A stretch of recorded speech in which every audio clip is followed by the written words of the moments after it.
ફરી સળગી ઉઠ્યું પશ્ચિમ બંગાળનું મુર્શિદાબાદ। ટોળાએ ટ્રેનો રોકી વાહનોને આગ ચાંપી, અનેક પોલીસકર્મી ઘાયલ।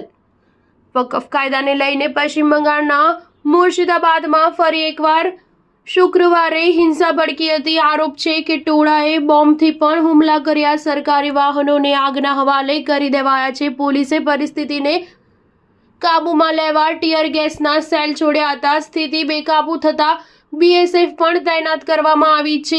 નીમટીટા રેલવે સ્ટેશન પર કેટલાક પ્રદર્શનકારીઓએ ઉગ્ર પ્રદર્શન કરતા ટ્રેન પર પથ્થરમારો કર્યો હતો। હિંસાના કારણે અનેક ટ્રેનોને ડાયવર્ટ કરી દેવાઈ છે અને 2 રદ કરી દેવાઈ છે।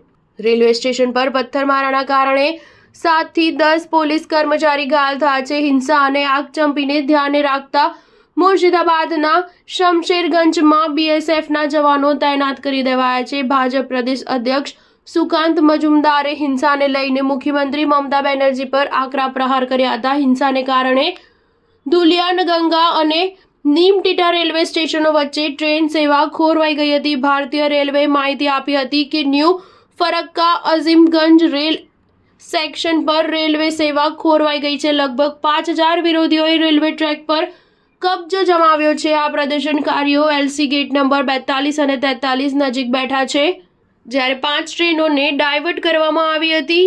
સ્ટાર ન્યૂઝ 7 હંમેશા સચ્ચાઈની સાથે।